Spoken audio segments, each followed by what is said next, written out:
ಬಂಧುಗಳೇ ನಮಸ್ಕಾರ, ಹೇಗಿದ್ದೀರಿ ನೀವೆಲ್ಲರೂ? ನಾನು ಸುಬ್ರಹ್ಮಣ್ಯ ಎಸ್ ಹಂಡಿಗೆ. ಬಂಧುಗಳೇ, ನಮ್ಮ ವ್ಯವಸ್ಥೆ ಎಲ್ಲಿವರೆಗೆ ಬಂದುಬಿಟ್ಟಿದೆ ಅಂದರೆ, ನಮಗೆ ನ್ಯಾಯ ಸಿಗಬೇಕು ಅಂದರೆ, ನಮಗಾದಂಥ ಅನ್ಯಾಯ ಸರಿ ಆಗಬೇಕು ಅಂತಾದರೆ ನಾವು ಬೀದಿಗಿಳಿದು ಪ್ರತಿಭಟನೆ ಮಾಡಲೇಬೇಕಾಗಿದೆ, ಆಕ್ರೋಶವನ್ನು ಹೊರಹಾಕಲೇಬೇಕಾಗಿದೆ.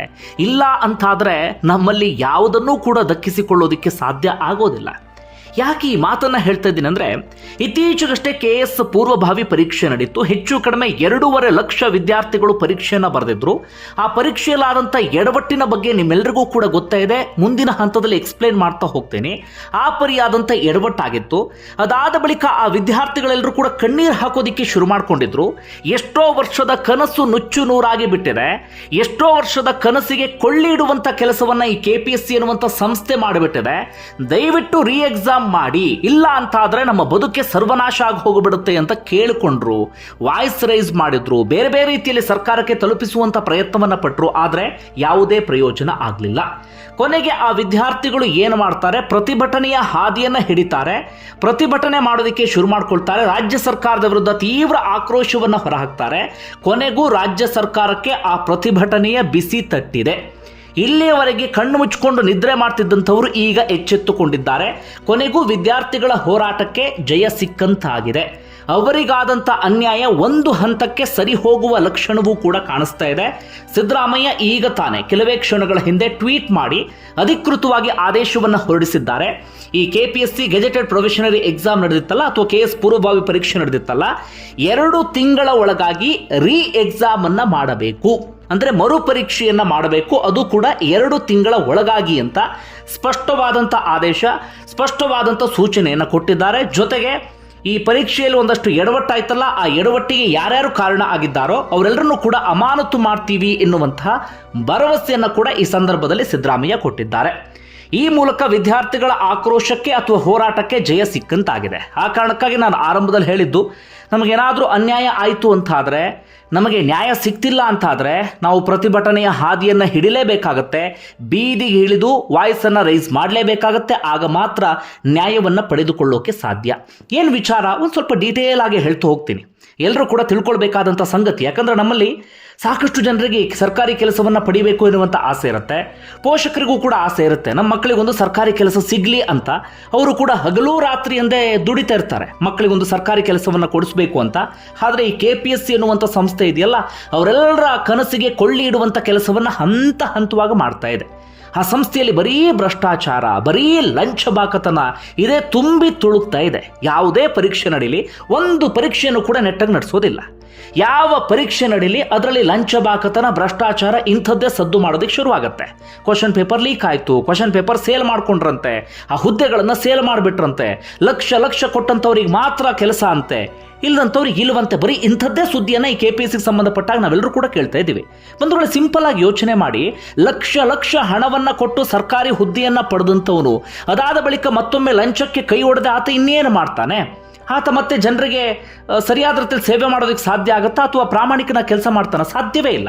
ಮೊದಲು ಲಂಚ ಕೊಟ್ಟು ಬಂದಿರ್ತಾನ, ಮತ್ತೊಮ್ಮೆ ಆತ ಲಂಚಕ್ಕೆ ಕೈ ಒಡ್ಡುವಂಥ ಕೆಲಸವನ್ನು ಮಾಡ್ತಾನೆ. ಇದರಿಂದ ಸಫರ್ ಆಗೋದು ಯಾರು?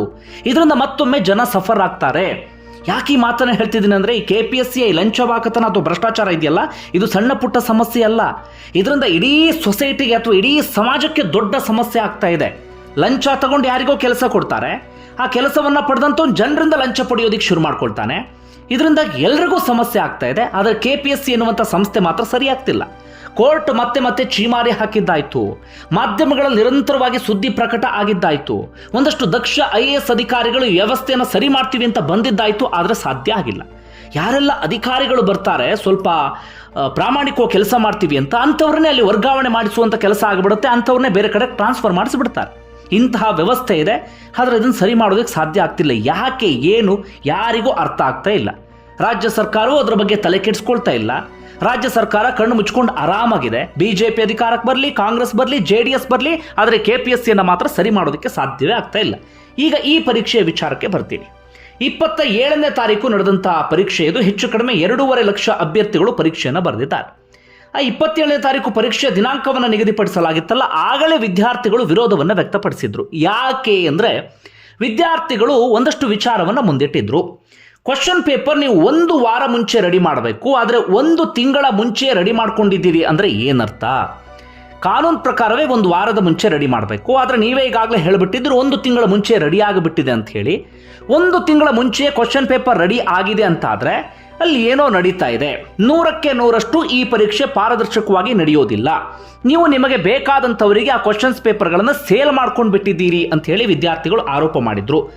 ಜೊತೆಗೆ ಏನು ಮಾಡಿಬಿಟ್ಟಿದ್ರು ಅಂದ್ರೆ ಪರೀಕ್ಷೆಯ ದಿನಾಂಕವನ್ನು ವೀಕೆಂಡಲ್ಲಿ ನಿಗದಿ ಮಾಡೋದು ಬಿಟ್ಟು ವಾರದ ಮಧ್ಯದಲ್ಲಿ ನಿಗದಿ ಮಾಡಿಬಿಟ್ಟಿದ್ರು. ಹೀಗಾಗಿ ಸಾಕಷ್ಟು ಮಂದಿ ಪರೀಕ್ಷೆ ಬರೆಯುವಂಥ ಅವಕಾಶವನ್ನೇ ಕಳ್ಕೊಳ್ತಾ ಇದ್ರು. ಹೀಗೆ 108 ಸಮಸ್ಯೆ ಇತ್ತು ಆ 27ನೇ ತಾರೀಕು ನಡೀತಿದ್ದಂಥ ಪರೀಕ್ಷೆ.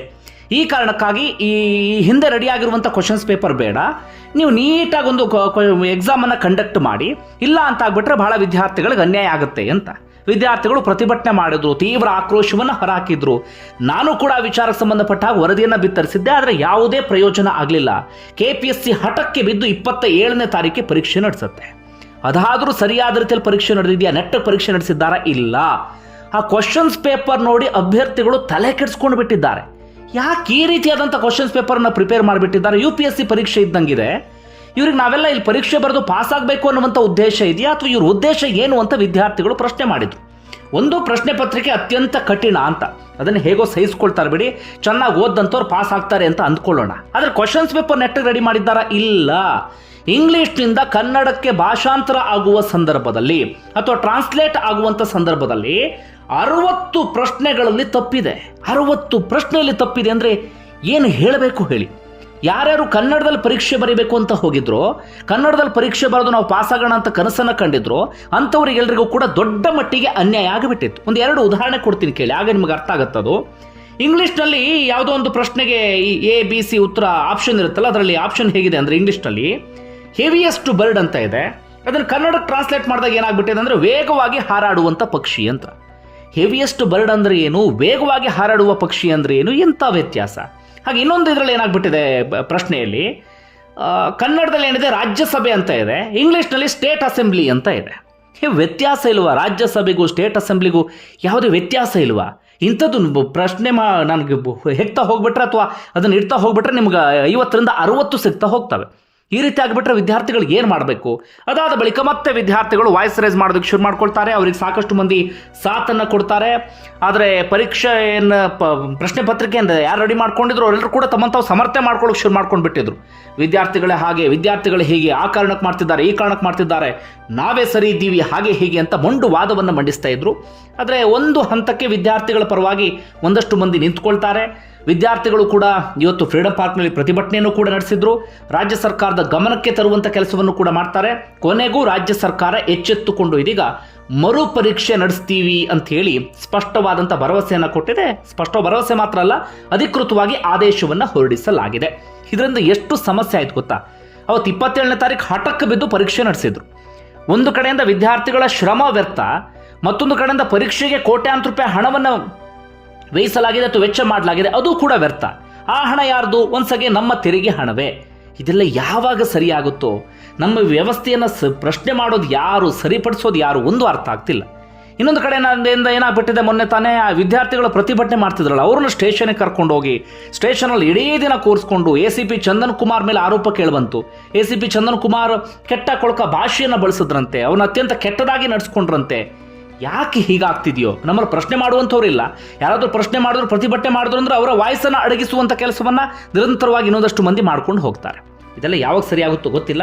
ಒಟ್ಟಾರೆಯಾಗಿ ಕೇವಲ ಈ ಮರುಪರೀಕ್ಷೆಯ ನಿರ್ಧಾರ ಮಾತ್ರ ಅಲ್ಲ, ರಾಜ್ಯ ಸರ್ಕಾರ KPSCಯನ್ನು ಶುದ್ಧೀಕರಣಗೊಳಿಸುವಂಥ ಕೆಲಸವನ್ನು ಮಾಡಬೇಕಾಗತ್ತೆ. ಇಲ್ಲ ಅಂತ ಆಗಿಬಿಟ್ರೆ ವಿದ್ಯಾರ್ಥಿಗಳು ಮುಂದೊಂದು ದಿನ ರಾಜ್ಯ ಸರ್ಕಾರದ ವಿರುದ್ಧ ತಿರುಗಿ ಬೀಳೋದ್ರಲ್ಲಿ ಯಾವುದೇ ಅನುಮಾನವೂ ಕೂಡ ಇಲ್ಲ. ಆಕ್ರೋಶದ ಕಟ್ಟೆ ಒಡಿತಾ ಇದೆ ಅವ್ರದ್ದೆಲ್ಲರದ್ದು ಕೂಡ. ಇಲ್ಲಿವರೆಗೆ ಸಹಿಸ್ಕೊಂಡು ಆ ವಿದ್ಯಾರ್ಥಿಗಳಿಗೆ ಸಾಕಾಗಿ ಹೋಗಿಬಿಟ್ಟಿದೆ. ಯಾವುದೋ ಹಳ್ಳಿಯಿಂದ ಸೀದಾ ಬೆಂಗಳೂರಿಗೆ ಬರ್ತಾರೆ, ಇಲ್ಲಿ ಯಾವುದೋ ಒಂದು ಸಣ್ಣ ಮನೆ ಮಾಡಿಕೊಂಡು ಸರಿಯಾಗಿ ಊಟ ಮಾಡೋದಿಲ್ಲ, ಸರಿಯಾಗಿ ನಿದ್ರೆ ಮಾಡೋದಿಲ್ಲ, ಹಗಲು ರಾತ್ರಿ ಕಷ್ಟಪಟ್ಟು ಓದ್ಕೊಂಡು ಅದ್ರ ಜೊತೆಗೆ ಏನೋ ಸಣ್ಣ ಪುಟ್ಟ ಕೆಲಸವನ್ನು ಮಾಡಿಕೊಂಡು ಹೀಗೆಲ್ಲ ಮಾಡಿ ಪರೀಕ್ಷೆ ಬರಿತೀವಿ ಅಂತ ಹೋಗಿಬಿಟ್ರೆ ಈ ಪರೀಕ್ಷೆನ ಸರಿಯಾಗಿ ನಡೆಸೋದಿಲ್ಲ. ಪರೀಕ್ಷೆ ನಡೆಸುವ ಸಂದರ್ಭದಲ್ಲಿ ಲಂಚ ಬಾಕತನ, ಭ್ರಷ್ಟಾಚಾರ ಅಂತ ಆಗಿಬಿಟ್ರೆ ವಿದ್ಯಾರ್ಥಿಗಳಿಗೆ ಏನು ಮಾಡಬೇಕು? ಇದಕ್ಕೇನಾದರೂ ಮಾಡಲೇಬೇಕು. KPSCಗೆ ಒಂದು ಮೂಗುದಾರವನ್ನು ಹಾಕಲೇಬೇಕು. ಇಲ್ಲ ಅಂತ ಆಗ್ಬಿಟ್ರೆ ಮುಂದೊಂದು ದಿನ ಏನಾಗುತ್ತೋ ಗೊತ್ತಿಲ್ಲ. ಬಂಧುಗಳೇ, ನಿಮ್ಗೆ ಏನಿಸುತ್ತೆ ಅದನ್ನು ಕಮೆಂಟ್ ಬಾಕ್ಸಲ್ಲಿ ಮೆನ್ಷನ್ ಮಾಡಿ. ಧನ್ಯವಾದ ಇಲ್ಲಿವರೆಗೆ ವಿಡಿಯೋ ನೋಡಿದ್ದಕ್ಕಾಗಿ.